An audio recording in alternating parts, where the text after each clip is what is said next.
मैनपुरी में संपत्ति के लिए दामाद ने ससुर की फावड़े से गला काटकर हत्या कर दी और मौके से फरार हो गया। आपको बता दें कि थाना एलाऊ क्षेत्र के गांव बसावनपुर में दामाद ने ससुर की फावड़ा से गला काटकर हत्या कर दी। 71 वर्षीय हरिप्रसाद यादव की 2 बेटी हैं।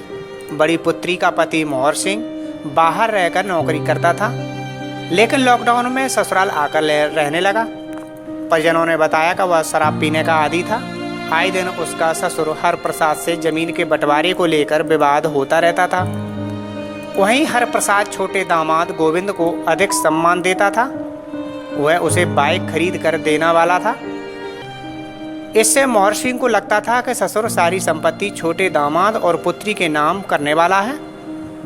आरोप है कि शाम मोहर सिंह शराब पीकर आया और रात करीब 1:30 बजे सोते समय ससुर की फावड़ा से गला काटकर हत्या कर दी। सूचना मिली थी कि एलाऊ थाने में बसावनपुर गांव में दामाद ने अपने ससुर की हत्या कर दी है।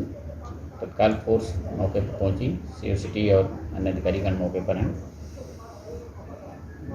इसमें अभी प्रथम दृष्टया इसमें जानकारी में आया है कि जो मृतक था हरिप्रसाद, उसकी 2 लड़कियां थी और कुछ 10 बीघे ज़मीन थी, जिसको लेकर के विवाद था दोनों दामादों के बीच में।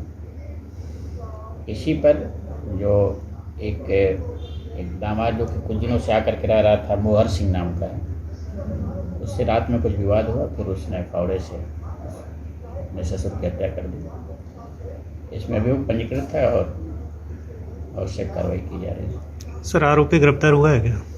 अभी तक गिरफ्तार नहीं हुआ है, लेकिन पुलिस सरगर्मी तलाश कर रही है, शीघ्र गिरफ्तारी करेंगे। वारदात को अंजाम देने के बाद वह बाइक से फरार हो गया।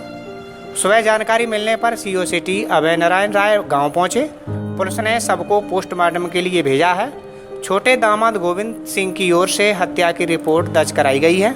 आज सुबह 7:30 बजे के तकरीबन यह सूचना प्राप्त हुई है कि ग्राम बसावनपुर में एक व्यक्ति की हत्या हो गई है।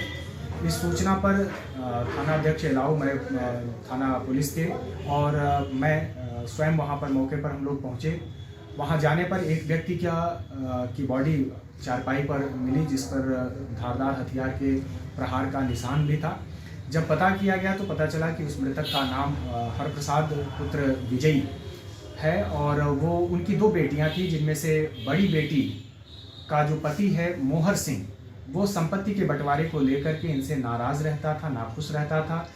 रात्रि में भी उसने शराब पी करके संपत्ति बंटवारे को के ही दृष्टिगत योजना बनाई, इनकी हत्या की। और जब उसकी पत्नी और उसकी सास और ये ससुर सब लोग सो गए तो रात्रि में ही उठ करके उसने फावड़े से संभवतः उनके गर्दन पर प्रहार किया और जिसकी वजह से उनकी मृत्यु हो गई। मौके से वो फरार हो गया। सुबह जब इनके छोटे दामाद आए, उनके द्वारा तहरीर दी गई है। उसी तहरीर के आधार पर अभियोग पंजीकृत कर लिया गया है और पंचायतनामा और पोस्टमार्टम की आगे की कार्रवाई की जा रही है। शीघ्र ही जो आरोपी है उसकी गिरफ्तारी कर ली जाएगी।